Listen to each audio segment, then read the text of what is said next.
Are we rolling? Hey, we're rolling, and welcome aboard. Here we are. It is another episode of, well, let's call it Bingo is Life. Hey! Welcome aboard. Self-aggrandizing applause. Perfect. Hey, we've got it's a kind of a special event here. Is it an event? I wouldn't go with it. It's an event. It is an event. Yeah. We're going to go in a For different us. direction for today's episode. We've decided we've only got with us Dan, Chris, and me, and we thought that we would take this in a different direction. Yeah. Yeah. Right turns only. Right? Yeah. Okay. The jersey left. Oh, the jug handle thing. That's right. Yeah. They still do that up there? I don't know. Me either. Oh, look, we got the train in the background here too. Wow, we can't escape. We're in a secret location this evening, not And in the bunker. Yeah, Not the Wine Brothers We're not in the building. Wine Brothers building. But thank you, Ruby's, again, for being a sponsor here. Okay, this evening we're doing something a little different. We are going to do a pure vanity episode where we talk about some of the music that we've created. And we're going to start with a song that Chris is bringing to the table. Hey, what's up, everybody? All right, so this is a fun concept. We all got tunes here. We've all three of us here have recorded music. We've all thrown it out there into the internet, into the world. void. Yeah. Yes, and there Literally it sets. thrown it sometimes. Yeah. actually. Oh, yeah. There it sets. So here we thought we'd deep dive, give us just a little bit. So we each have chosen a song, and I get to go first. Yay. This is a little song called "Die Alone." Way to start strong. Well- Is it off of an album? What? You know what?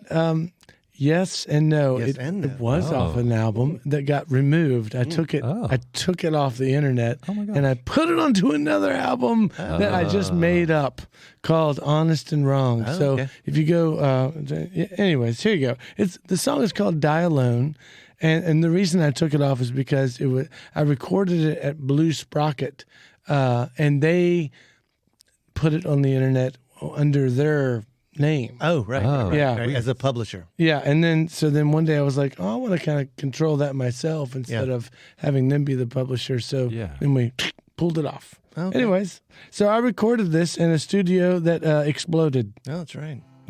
When you die alone. You will not take what you've been shown, and your last breath will be your own. And when you die alone. All my days have come to All right, there you can kind of hear it a little very- bit. So that's It my starts brother. very somber. I there, know, it doesn't really does. That's Mike. You're singing harmony? Yeah. Yeah, and that's Dave Abbott on the piano. Yep. And that was the first time he had really jumped on the old grand piano that they had there. That's right? correct. It Yeah. was awesome. Yeah. Well, the whole song recording was very in the moment. It was, We only had this is a 2-chord song, and we just went for it, and we just kept coming up with new ideas in the studio, which was part of the awesome fun of being in a real studio. Yeah. And they had all this equipment.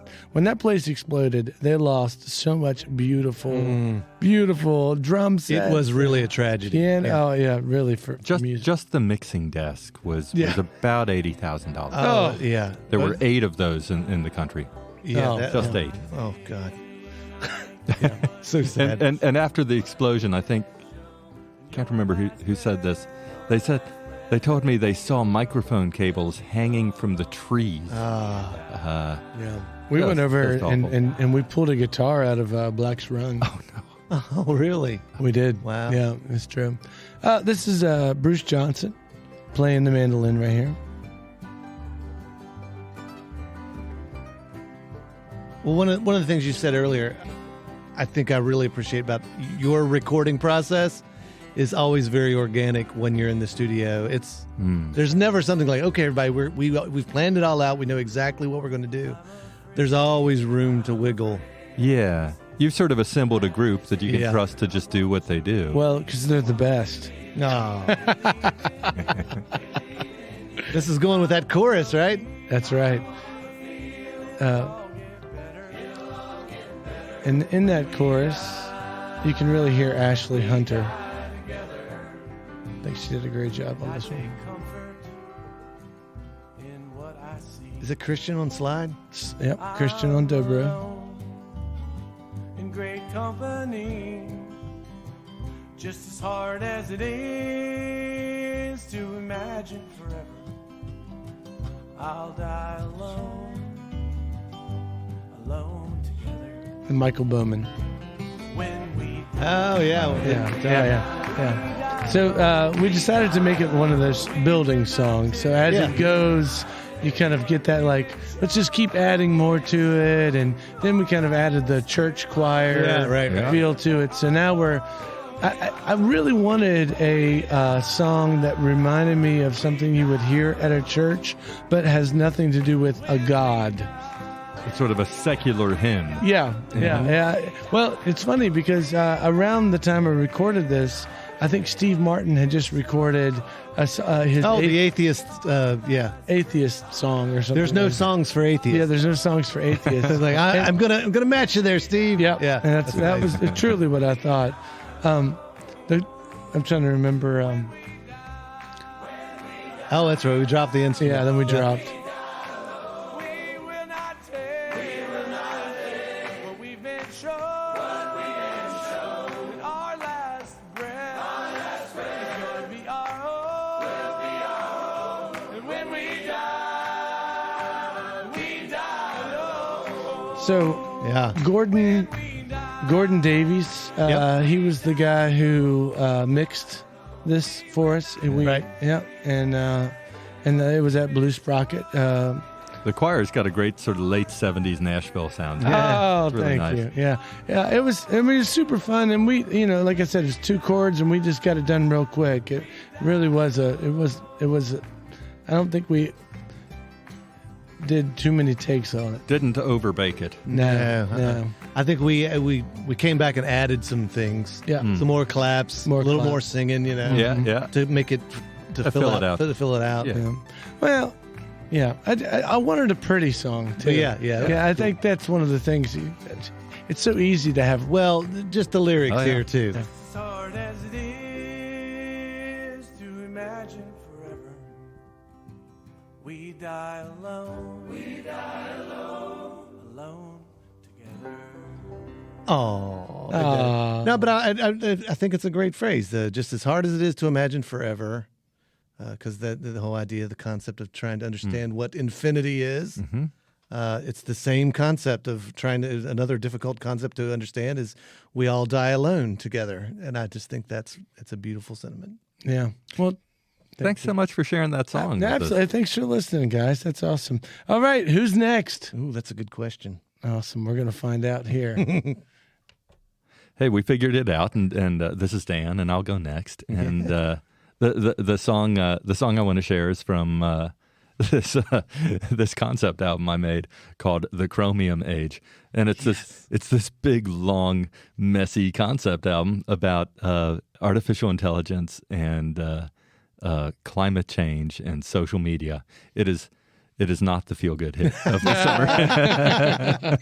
Although I had a blast making it. I was really kind of laughing to myself a lot as I was writing these sad and angry lyrics. Right. And there's I think there's a constant thing in art with that. Kafka, Kafka seems so dark and dreary with the Metamorphosis and all that, but he would read these works to his friends and just laugh his butt off as he's reading it. It's funny. People don't realize how funny Kafka is. Now, this particular album, you also released it like an abridged version as well, right? I did, but then I changed my mind on Is that and that I right? unreleased Oh, it good. because Unreleased. it's this big messy thing. It That's is the what power it is. of the artist right there. Right. Do what I want. Right. So, yeah, Shall we go for it? Hit it, my friend.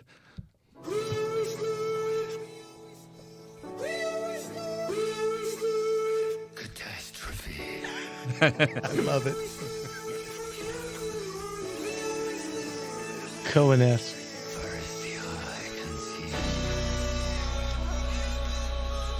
You may note a touch of melodrama here. The harmonies are awesome. Thanks. I had some help from the computer, that right? but just ensuring things up a little. I started taking guitar lessons a couple years ago, and thank goodness for that. And were you taking drum lessons too, right? Yeah, still am. From Kelly? From Kelly Birchfield. Yeah, nice. Yeah.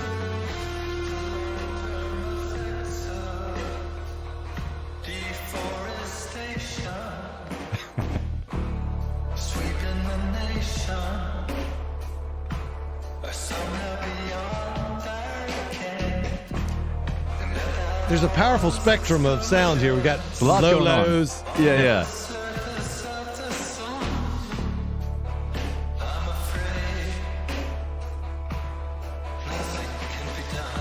Now, are you on the drum? Are you doing the drums? Yeah, and they're all real drums. Yeah, okay, There's no.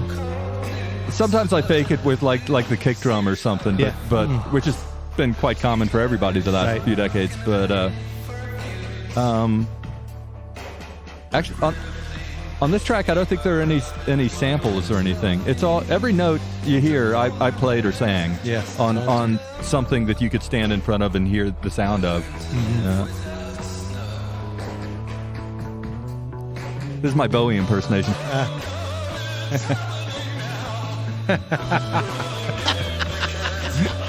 What effects are you putting on your vocals there? I don't know. I usually cut out some of the low frequencies, except for this new kind of voice that I've been working on.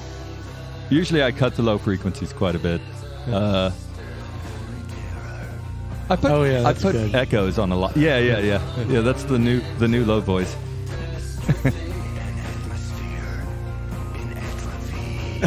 Ooh.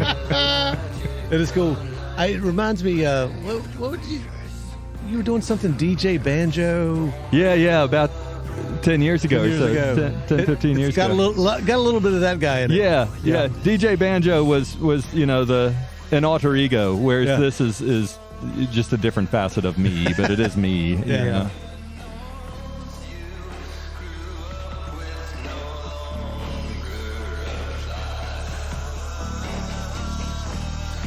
Oh, That's good. Yeah, that's good. Thanks. I love supporting vocals. Yeah. They built. I mean, Yeah. the Beatles kind of showed how to do that. Oh, yeah. Yeah. All these nice, close harmonies. Yeah.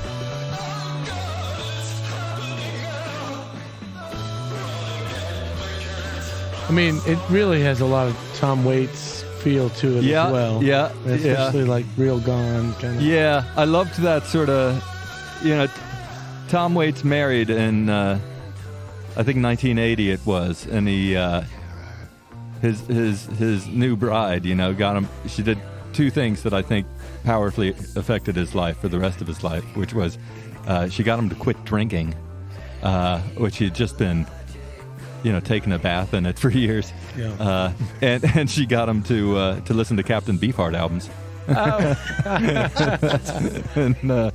And so from that point on, he was real weird.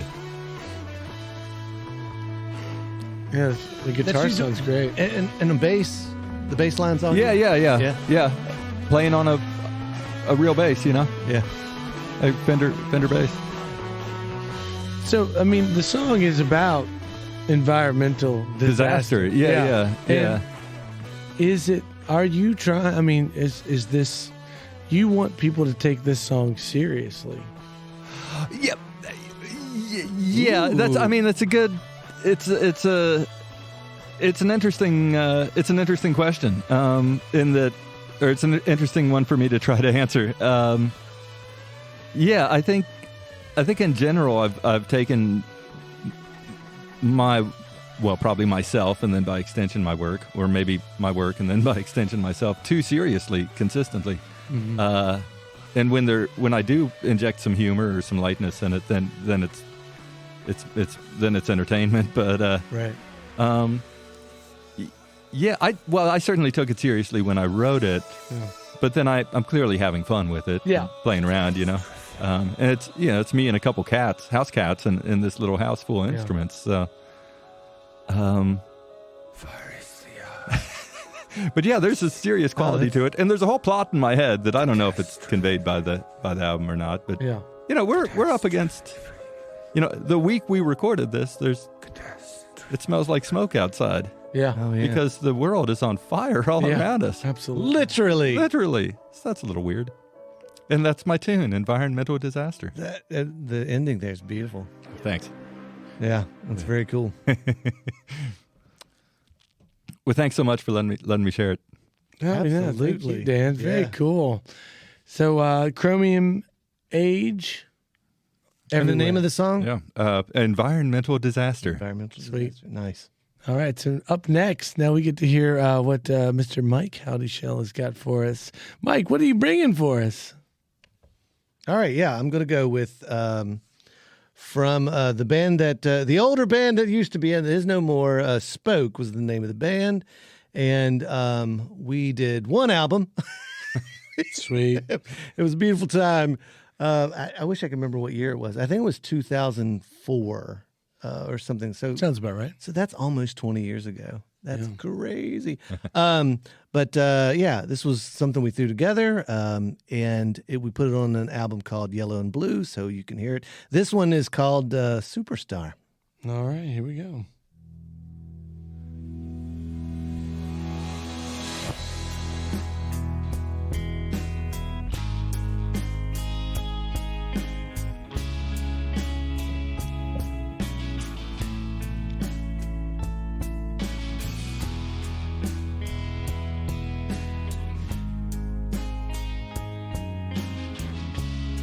That's Dave Abbott on the bass. That's right, Dave.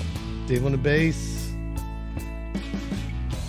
Well, I'm a superstar from the planet Mars. So you can tell I'm a 90s kid. Sure, yeah. Yeah. It's got a bit of that sort of glam through. rock Yeah, through yeah. the 1990s filter. yeah. Absolutely.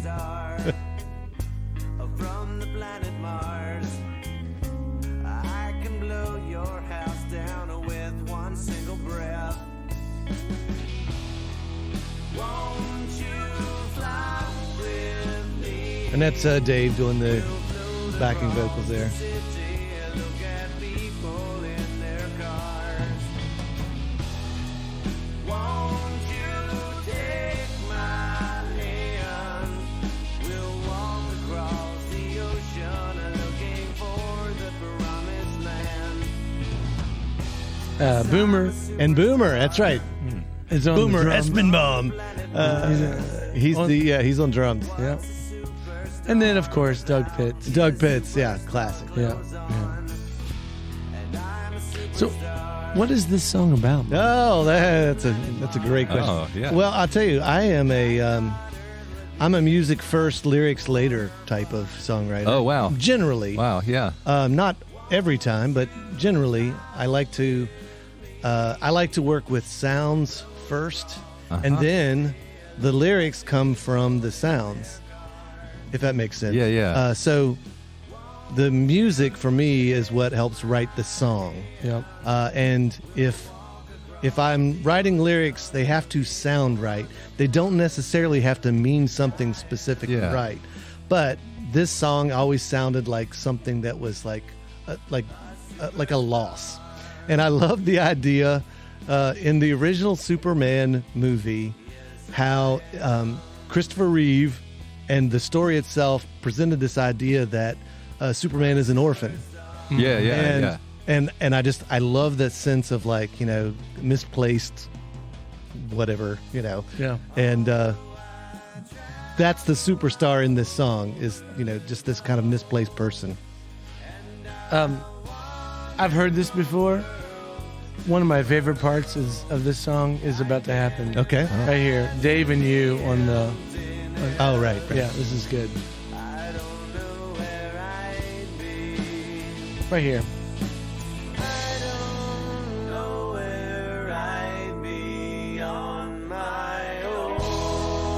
Yeah. Yeah, fantastic. What's really there's, cool there's is Doug with them. Doug's got that little twinkle. There's a little guitar. Yeah. I don't know where it goes. Ring. It's got a little twinkle to it. Nice. And then we came in with I think it was like 3 or 4 part harmony. Yeah. On the last On My Own. Yeah. It's good. And then of course Doug's on the slide here. Yeah. And that, Have you always written the music first? that's a good question. I don't know if I'd ever go with always, Sure. but Almost always? almost always. Okay. Yeah. Chris, have you almost always written the lyrics first? Yeah. Yeah. Yeah. And pretty much I write the lyrics and then I just try to put something to it that Yeah. Yeah. I think would go with it. I always wrote the lyrics first up until about a year and a half ago. And with this concept album, even though there's a big sort of theme around it, that I wrote the music first. And I like it. It's fascinating. Well, there you go. That is a fantastic tune. So I have been listening to that song for 20 years. yeah, it has been. Yeah. My son, who is 14, has just recently been playing with you a little bit. Right. And so when we first started to listen to this particular album, and we're listening to Foo Fighters, Green Day, very, it's pretty 90s stuff that my son is into. Yeah. Or early 2000s. What a good guy. And he Excellent heard this, taste. and he kept going, I don't understand why this isn't popular. It's a great compliment. Which it is, Yeah. but it holds up. It's fantastic, and you are an excellent songwriter. Oh, well, Bravo, thank you. bravo. Wow, we've reached the 20 minutes. Hey, we did it, gang. Yeah. That was fun. So That's yeah, cool. that was fun. We'll have to do it again sometime. Hey, let's do Yeah. it. Thanks, everybody. Yep. Thank you, guys. Have Yeah. a wonderful day, evening, or whatever you're doing right Wherever now. you are. Enjoy it. Yeah. Yeah, take care. Yeah. Bingo is Life, a post-bingo Harrisonburg podcast, is brought to you by the Brothers How to Show and our friends at Ruby's Arcade in downtown Harrisonburg, Virginia. If you've enjoyed the show and feel it's worth spreading a little joy in this world, please tell just one person that you like this podcast. Word of mouth, more than any other form of promotion, is how creative works get noticed and sustain themselves. Thank you, Andrew Hickey, for that bit of wisdom, and thank you, listeners, for being part of the fun.